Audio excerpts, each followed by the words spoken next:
ভারী বৃষ্টি এবং উজানের ঢলে তলিয়েছে সুনামগঞ্জের কৃষকদের কষ্টে ফলানো ফসল। শ্রম ও ঘামে অর্জিত ধান রক্ষায় হাওরে নামলে বজ্রপাতে প্রাণ যাচ্ছে কৃষকদের।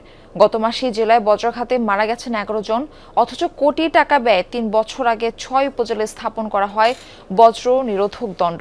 স্থাপনের পর আজ অবধি একটি বজ্রপাতও নিরোধ করতে পারেনি সে সকল লাইটেনিং অ্যারেস্টার।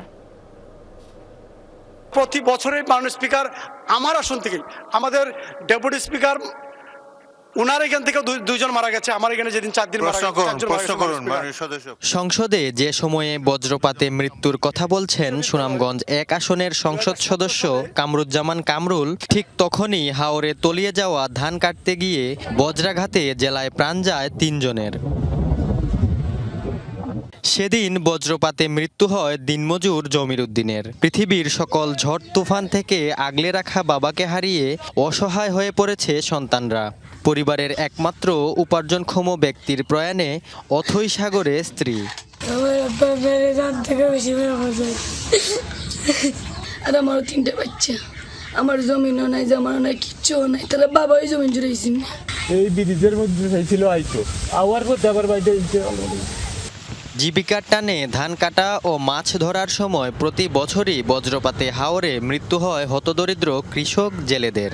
সরকারি হিসেবে 2019 সাল থেকে 2025 সাল পর্যন্ত বজ্রপাতে নিহত 63 জনকে মাথাপিছু সহায়তা দেওয়া হয়েছে এককালীন 20,000 টাকা।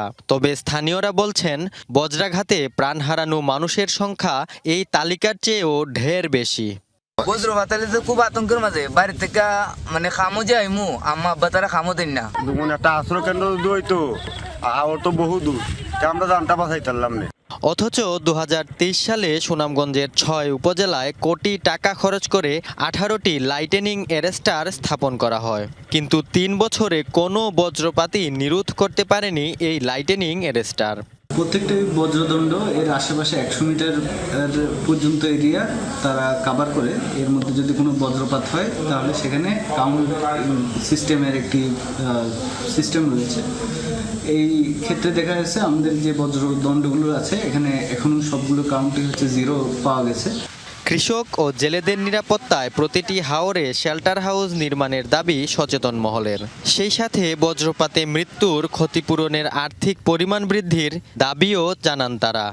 মৌসুমে হাওড়ে যখন ঝড় ঝঞ্ঝা দেখা দেয় তখন জেলেরা কৃষকরা তারা আশ্রয় নিতে পারেন, এটি সরকার ভাবতে পারে। হাওরের কৃষককে বাঁচাতে হলে, জেলেকে বাঁচাতে হলে হাওরের যে কৃষক ছাউনি আছে সেগুলি পর্যাপ্ত পরিমাণে দেওয়া উচিত। বজ্রপাতে মৃত্যু কমাতে মন্ত্রণালয়ের নির্দেশনা অনুযায়ী কাজ করা হচ্ছে বলে জানালেন জেলা প্রশাসক সাইদুর রহমান খান স্যার। যেটা বলেছেন যে তোমাদের সকল জেলাকেই বলেছেন তোমাদের কি ধরনের চাহিদা রয়েছে বজ্র নিরোধক দণ্ড, সেই চাহিদা আমাদের কাছে 2-1 দিনের মধ্যে পাঠাও, আমরা সেইভাবে করে পাঠাবো। শুধু গত মাসেই জেলায় বজ্রাঘাতে প্রাণ গেছে 9 কৃষক সহ 11 জনের। সোহানুর রহমান সোহান, যমুনা নিউজ, সুনামগঞ্জ।